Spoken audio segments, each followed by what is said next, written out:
Hi guys, we're doing an art appreciation class today, something that will help you be a Renaissance person, a well-rounded individual, and I'm not talking about all the Christmas goodies we're having over break. So art appreciation today, and then we're going to end the school year there. Next time after break, we will talk about the Reformation, which is really happening concurrently with the Renaissance, maybe just on the middle to tail end of the Renaissance, and that will be a great start to our new school, well, not quite semester, but our new school session.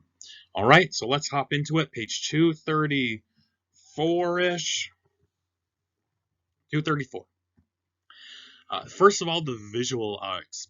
These clearly express the spirit and attitude of the Renaissance.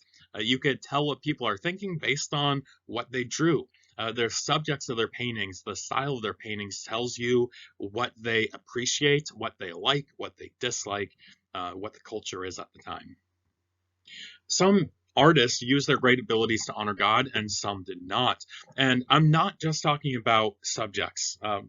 A lot of art in the Middle Ages was religious. I don't think all art has to be religious to glorify God. I think you can have secular artwork that still can be good. Of course, you can often have secular artwork that is not. Sometimes when we think Renaissance art, we think, they were really preoccupied with the human body, particularly the unclothed human body, and I don't think that's terribly appropriate. Um, but then even with pictures that aren't inappropriate in any way, there were some that just glorified people and said life is all about me. I mean, imagine if in my office there was a giant, 6 foot tall, realistic oil painting of myself hanging behind my desk. You know, I think that guy's a little stuck up and full of himself. Now imagine if I spent 20 grand to buy an oil painting for myself, and then had all these statues and busts of myself and my family members all throughout school. You'd be like, okay, Mr. Gurr thinks highly of himself. What if I spent every penny I had to build the biggest and best house in the neighborhood so that, I have a much nicer house than all you peons? And, that's what a lot of people did. They're not building beautiful things to appreciate it. They're getting beautiful things to show that I'm richer than you and to show off. That's called arrogance and pride, envy of others, and that's not great. Uh, so we're going to see some of that here. Artists of all kinds are going to be inspired from the classical world, that is ancient Greece and Rome. And that makes a lot of sense because Renaissance means rebirth. Everyone is looking back to ancient Greece and Rome. The authors are, the musicians are, the architects are, the philosophers, the painters, the sculptors. Everyone's looking back to ancient Greece and Rome and everything they're doing.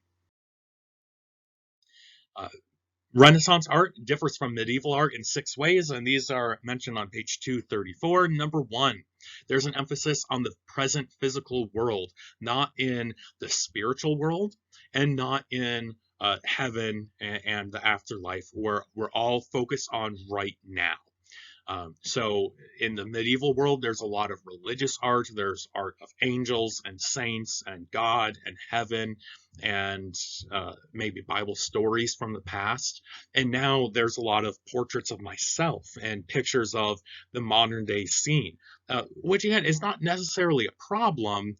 But when you're 100% focused on the here and now, you do forget about God and you forget about laying up your treasures in heaven.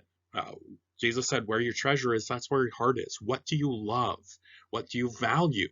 People are valuing my house, my car, my money, my bank account, my clothes, and that's what they're valuing, and they're not valuing spiritual things. And that really does show up in their art.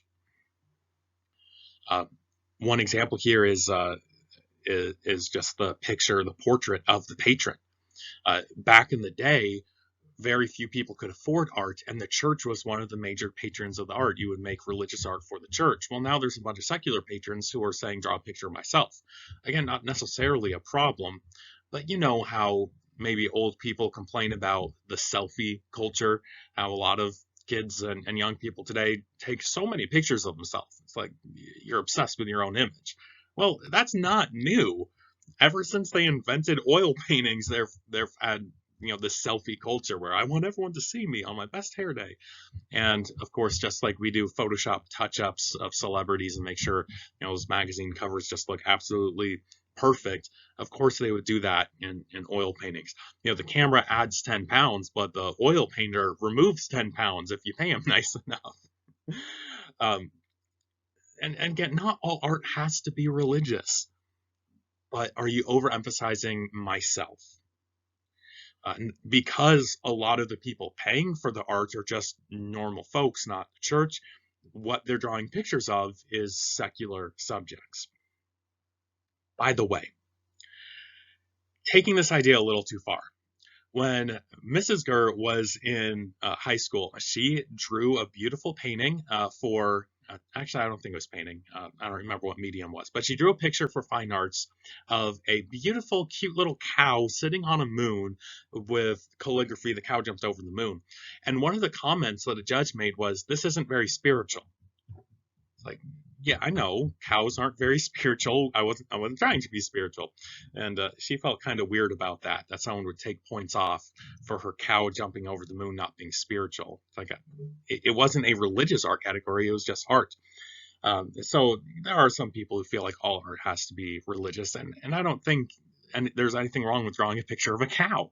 It's cute. Anyway. In the Renaissance, for the very first time, artists signed their names. Why are they signing their names? Because they're proud of their work. They want everyone to know this was me. They probably also want other people to hire them. So they could show, hey, I drew this painting, I drew this painting. Hey, did you go to that rich person's house the other day? Yeah, did you see that beautiful painting they had? Yeah, well, that was me. You saw my name on it. Now, do you want to hire me to do something for your house too? There's this great story of this beautiful marble sculpture of Mary holding a crucified Jesus, dead Jesus, draped across her, and she's mourning. And it's this beautiful sculpture, and it was placed in public anonymously. And a crowd comes up the next day, and they're like, "Wow, this is so beautiful! This is so amazing!" And like a 22-year-old Michelangelo goes, "Yeah, that was me." Everyone, what? What? No, you're just a little twerp. You couldn't possibly have made anything that beautiful. It's like, yes, I did. I made it. No one would believe him. So at night, he snuck back into the building and he carved his name across Mary's sash. So right across her body, Michelangelo. Okay. Now everyone knows that he was the one who made it. Kind of taking our focus off of Jesus dying for our sins and onto Michelangelo's a good artist. For the first time in the Renaissance, people are attempting to draw realistically and in 3D. It's not that people in the Middle Ages were bad at painting, it's that they had a different philosophy of painting. A lot of portraits in the Middle Ages, just take a picture of Mary, would have a flat background, maybe blue or gold or just brown background is just flat. And then there's no shadows on the face. You see how how this face has shadows in the cheeks and everything, and you could see that it's 3D. They wouldn't do that because you're not supposed to think of the physical world. You're supposed to think of the spiritual world, and in the spiritual world, your body, you don't have a body, you have a spirit, and it doesn't cast shadows, so it's not 3D. There's lots of pictures of medieval baby Jesus who is just stinking ugly, and medieval baby Jesus looks like a 40-year-old, but this big. There are pictures of a balding baby Jesus who looks like a stockbroker or something. Like, why? Because they wanted to show that even though Jesus was a newborn, he was also eternal, so he's also old. So they're not trying to show a realistic baby Jesus. Then we come to the Renaissance, and you get fat, chubby baby Jesus with all these rolls, and really cute, and is actually supposed to look like a real kid. Here in the background, we actually have rolling hills and trees and clouds and stuff. Pretty cool. And lastly, in the Middle Ages, architecture was probably the biggest art style. And now we're having a lot, there's still a ton of new architecture, but we also got a lot of portrait paintings and sculptures make a comeback as art styles. Giotto di Bondone was the father of Renaissance painting, very early Renaissance painter. He is he is pioneering a lot of ideas, so some of these aren't quite as realistic as you and I might think of. But he was famous for his frescoes. A fresco is where you paint on wet plaster, and that paint gets soaked up into the plaster, and then as it dries, it becomes very permanent. So some of Bondone's paintings are in like 99% perfect condition, even though they were done, in the 1300s. Just a little bit of touch-ups here and there, a little bit of help, and they're in great condition. Notice it's still a religious theme, so not secular at all. Here is Jesus and the disciples, and that is Lazarus, all wrapped up in his grave clothes. And that would have been historically accurate. That is what the Jews did to dead bodies. They almost mummified them, wrapped them up real tight, which I think one of the funniest and I don't know if funny is the right word, but when Jesus said, Lazarus, come forth, and he must have been like waddling out of there, and he said, guys, unwrap him, loose him. He's all tied up. Like, oh, help me. I can imagine this mummy kind of like bunny hopping out of the tomb. And imagine the grief that everyone, including Jesus, had. Jesus wept at that funeral, and his sisters are weeping. Mary and Martha are weeping. And then Lazarus comes out, and he's all tied up. He's like, guys, let me loose. Imagine the relief that all of them felt. Really beautiful painting. You could see there is a basic background. There is this cave in the mountain and a few trees here, but then the blue sky is just flat blue. You notice there is some shading. There's some wrinkles and stuff in the draping of the robes. There's some nice detail there that you would not have seen earlier, but there's still some like spiritual aspects rather than realistic. One of the biggest ones here is the halos that all the saints have, to depict this is a special person, which is obviously not realistic. And then some of these people do look rather statuesque. So Jesus just, oh, I bless you, Lazarus. It doesn't look very natural. It's more of a posing. And you have these two people kneeling down, which is again more of a pose than a natural flow that later Renaissance artists would have.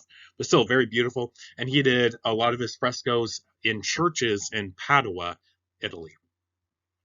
Masaccio is another one. Look at that, much more realistic. Although, of course, they are wearing the modern Renaissance Italian clothing styles, not even trying to look like ancient Israel. There's this tiny tunic skirt and the tights and the like Roman toga, which they did not wear in Italy at the time. So it's kind of a blend of modern and classical clothing, I guess. Very interesting. But notice there's a much more vivid and detailed background of all of these different mountains and trees and even clouds in the sky. You got the architectural details, and I don't even know what's going on over here. But interesting things going there. What else about Masaccio? I don't think your book really talks about him a whole lot. He added a lot more shading than others did, even shadows here on the ground, and shading to make a 3D effect. Pretty cool. Botticelli is one of my favorites. I love Botticelli.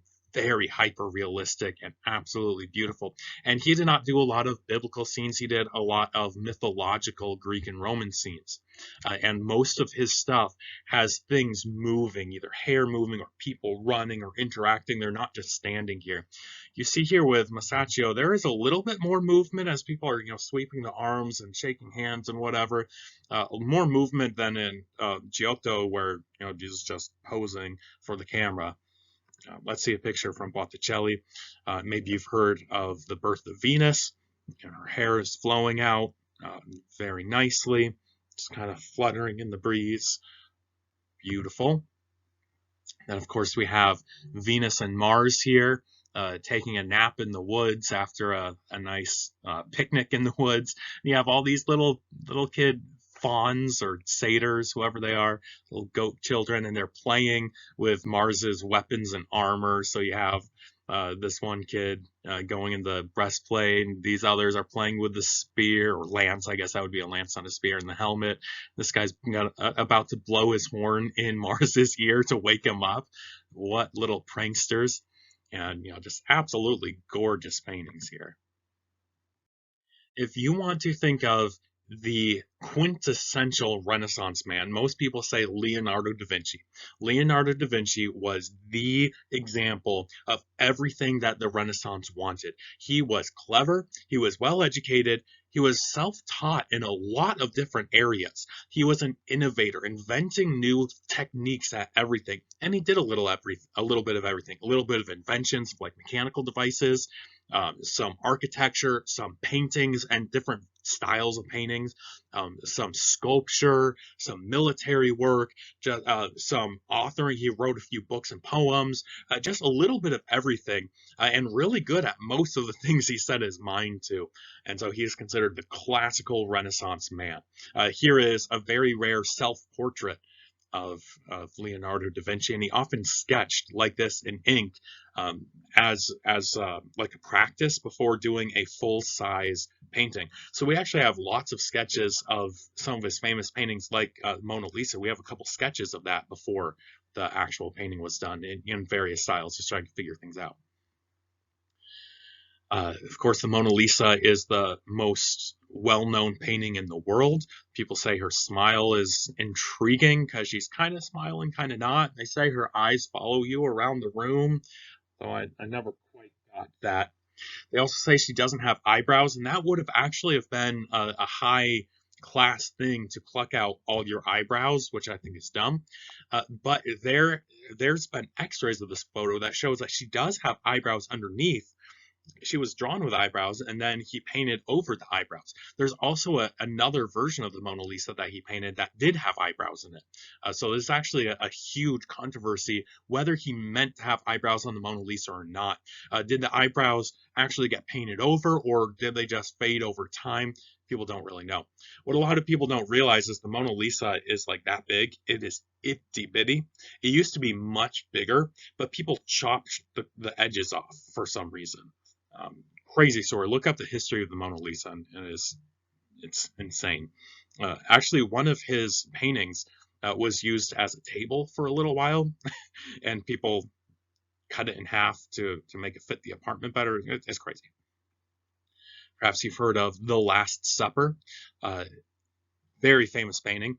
Two funny stories about this. First of all, it is in terrible condition, and not because it's old. It's in terrible condition because Leonardo da Vinci was an innovator. He liked using new techniques, and sometimes his experiments didn't go very well. So he was experimenting with a new type of fresco painting, a new type of plaster, and it looked like that within like a week of him painting it. It started cracking and flaking immediately. It was very poor quality. Unfortunately for him. Then also, this is in like a basement room, and I don't remember if it was like World War One. A while ago, there's a war, and they decided to use the basement as a storage room before it got really famous, and they cut a door in this wall. They decided they needed another door in this wall, so they cut right through the middle of the Last Supper.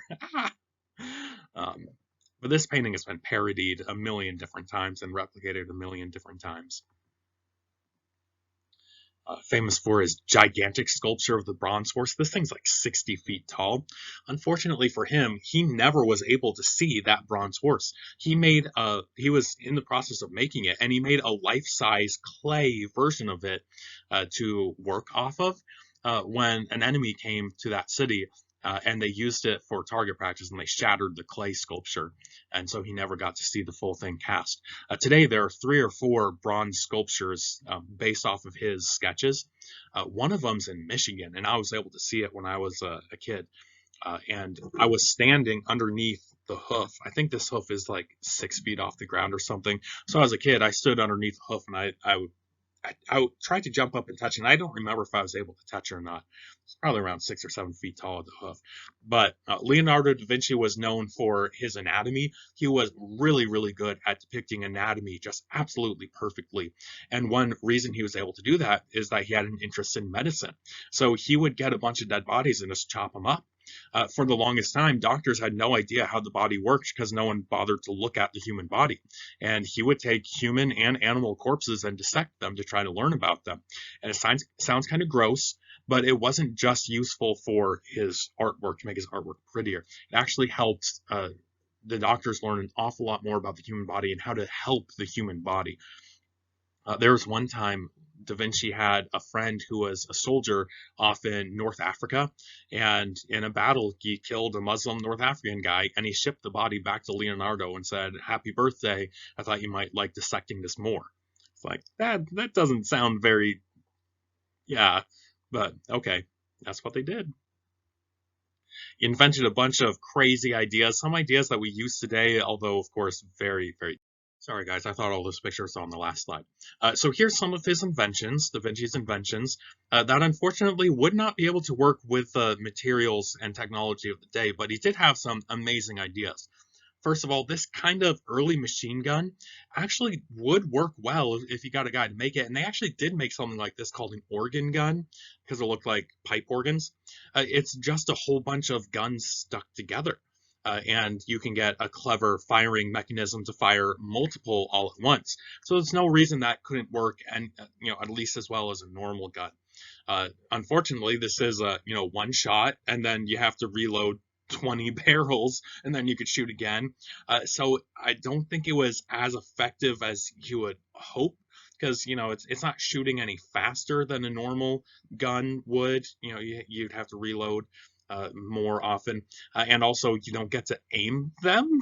So it might be more for scare tactics than actually working. Not terribly effective. This is an early flying device called an ornithopter. Ornithopter is a type of flying machine that actually flaps wings. And unfortunately, you cannot flap these wings. You cannot have a human flapping wings strong enough to get off the ground. If you had an engine that was strong enough, it would be able to flap its way around. But flapping is not nearly as efficient as modern day propellers are. So we just use propellers instead. If you see the new Dune movie, though, they do use ornithopters in that universe. But the human body is too heavy for our arm muscles to flap off the ground. Birds have a much, much larger, the breast muscles, pectoral muscles there to take them off the ground. Here is a helicopter. And this screw blade helicopter would work if you got the screw big enough and an engine strong enough, which obviously he did not. A hand cranking it is not going to get you anywhere off the ground. And once again, we have discovered that the propellers that we use are just going to be a lot more useful than the screw shape. But there you go, pretty cool. Some kind of early armored tank with a whole bunch of guns pointing out in every direction. Again, so stinking heavy that people cannot push it by themselves. If you got one big enough for a horse, maybe. I don't know. But again, not terribly useful. Here is the world's first parachute, which I don't know if you could tell by the person here, it's way too small.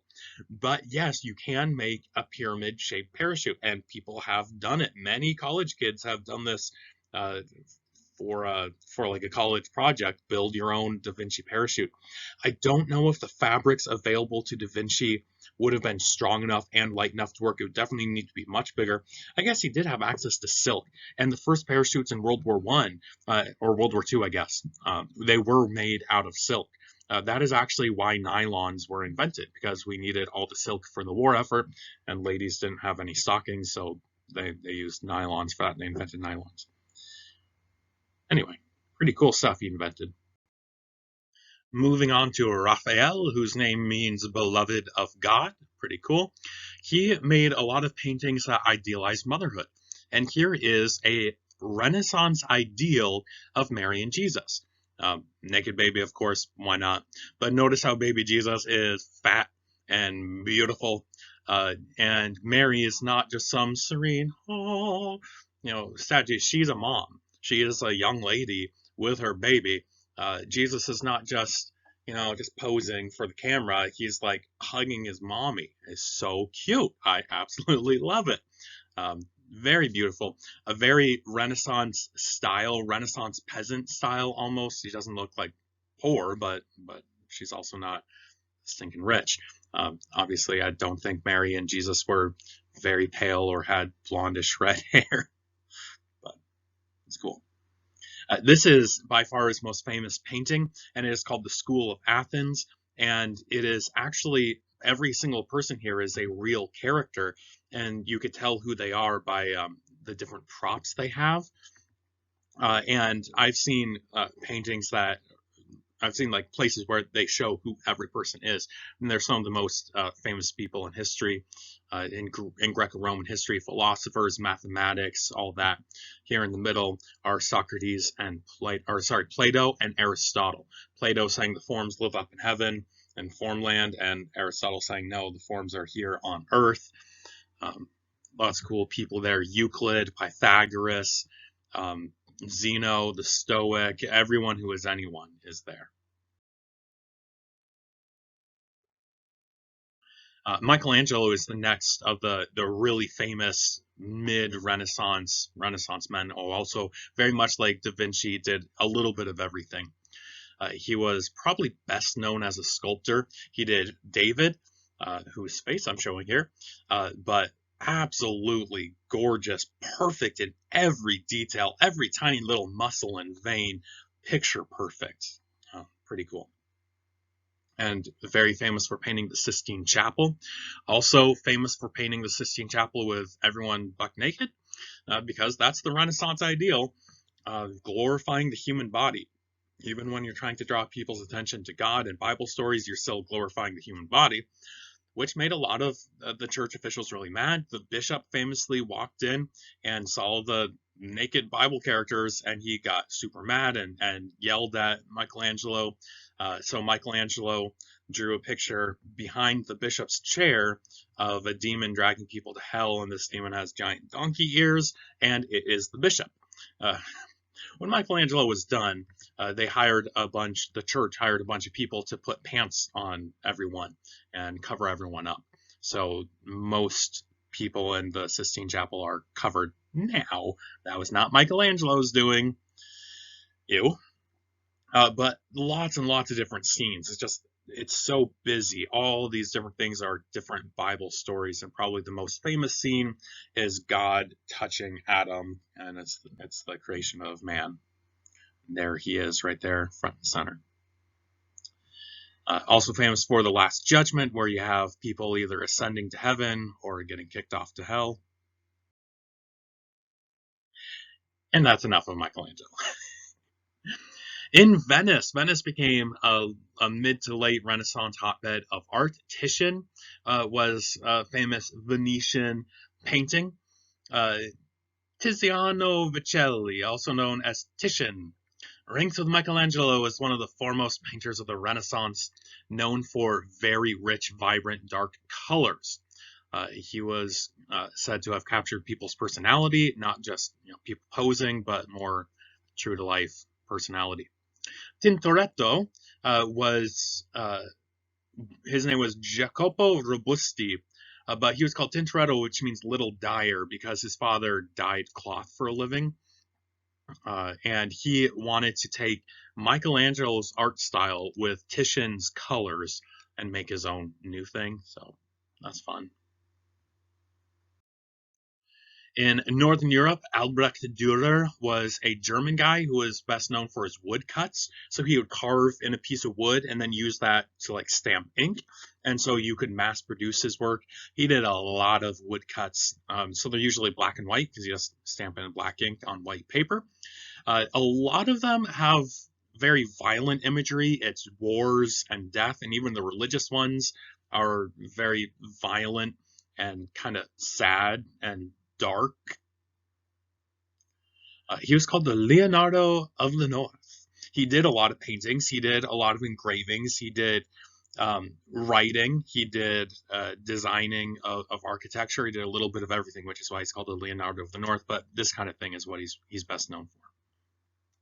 Hans Holbein was another German painter. Hans Holbein the Younger traveled a whole lot and eventually ended up in England. And he is the one who painted the most famous portraits of Henry VIII that I'm sure you've seen on many occasions, because he became the court official painter of the court of England, which is pretty cool. And look at the beautiful clothing here and all the detail that he had to paint there. Pretty cool.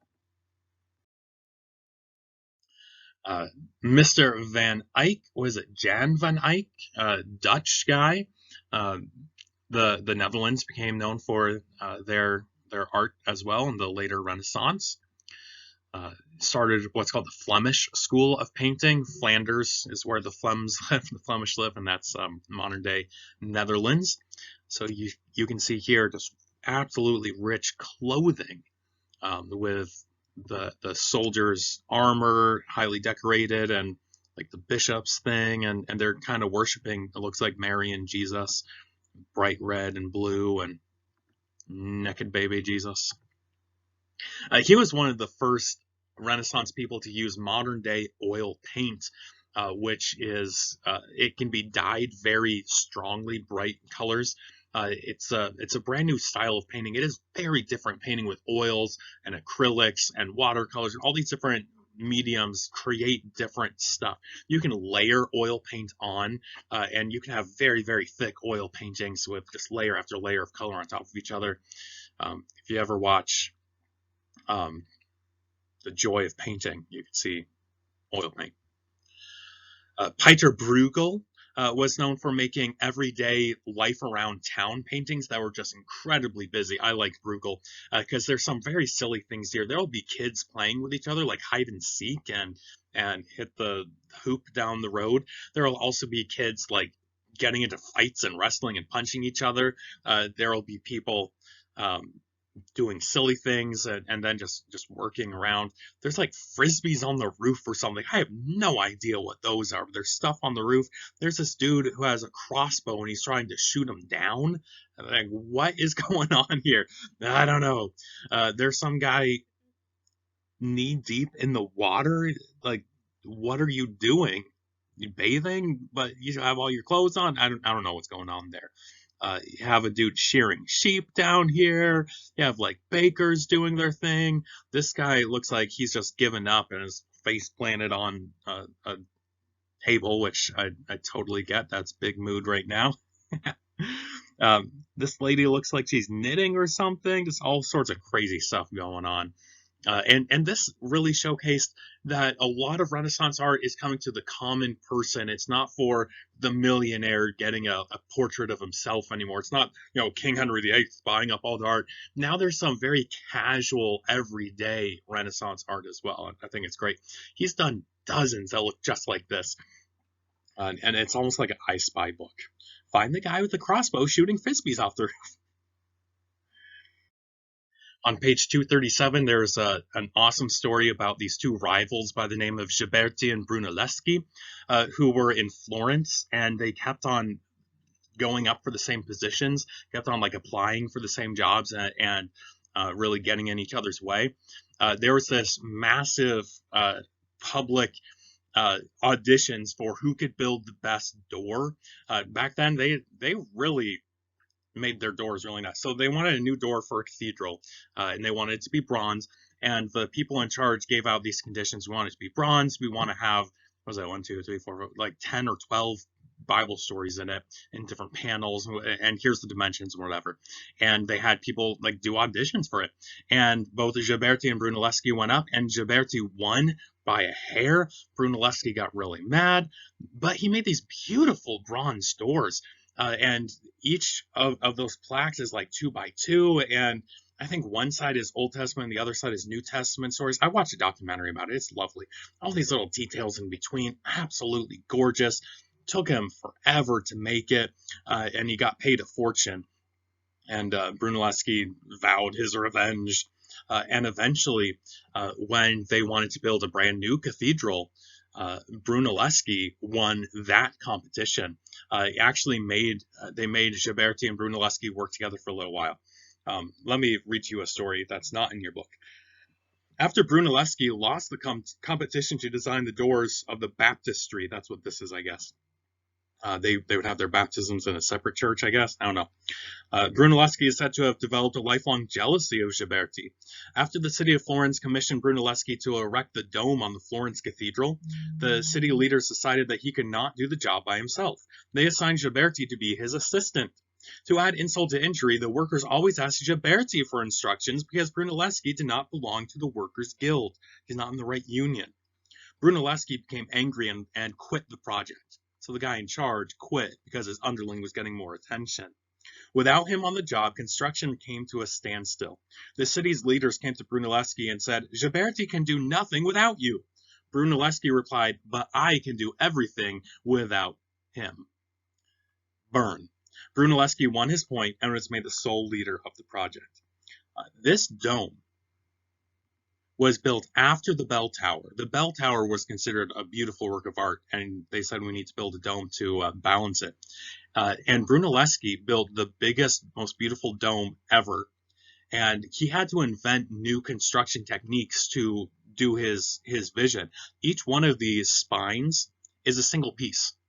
It is a gigantic piece of stone. It weighed so much, they had no way of getting it to the top. So when he drew a picture, he said, this is going to weigh so many tons. I don't know how we're going to get it to the top, but we will cross that bridge when we come to it. He had to invent new cranes just to build this awesome dome. And it is absolutely amazing. If you ever get a chance to visit Italy, go to Florence and see the Florence Cathedral. If you ever get a chance, go on YouTube and look up the Florence Cathedral and see if you can find a tour of it. It is really, really gorgeous. Donatello, not the Ninja Turtle, did a bronze sculpture of David, and he perfected the lost wax casting technique where you make a life-size sculpture in wax and then cover it in clay. And then when you pour molten bronze in, the wax melts out, and then the bronze replaces the beeswax and is in the perfect sculpture you wanted. So it's a pretty cool technique of making cast metal sculptures. He also perfected the full-size equestrian bronze statue. Equestrian means on a horse. So he has dozens of full-size horses and riders throughout Italy. What's happening in music? In the Middle Ages, they had plain song, also known as Gregorian chant. Here's one of the earliest ways of trying to write musical notes. Gregorian chant would be very simple, just the melody, no harmony, and that is because you're singing it in gigantic stone cathedrals that echo. So if it's also going to be very slow. If you go too fast, if you change keys, if you have any harmony at all the echoes are going to muddle everything. So you need a simple melody line, no harmony, no changing keys or anything. Well, then music is brought to the common person, and now music is being played in living rooms, not in gigantic cathedrals. So now we can do more. Old music, all in Latin, because it's all for the church. Simple melody. Renaissance music is no longer just hymns. You can have secular music. And just like art, I do believe secular music can be done well, but unfortunately, a lot of secular music is highly inappropriate. There's secular music like Happy Birthday. That's a beautiful song celebrating life. There's plenty of secular love songs that are still appropriate, plenty that are completely sinful. Same thing for the Renaissance. There's some music that's secular that's nice and some that's really not nice. Josquin des Prez was one of the first secular Renaissance musicians who's just changing up everything. He is really the transition between religious and secular Middle Ages and the Renaissance. Invented two new types of songs called motets and chansons that we're not going to talk about right now, but it's fun. Mr. Palestrina is another one. His real name was Giovanni Pierluigi, and look up some of his music on YouTube. It's good. He wrote about 900. That's a lot. He also introduced polyphonic melody, which is not the same as a harmony. This is two different melodies at the same time.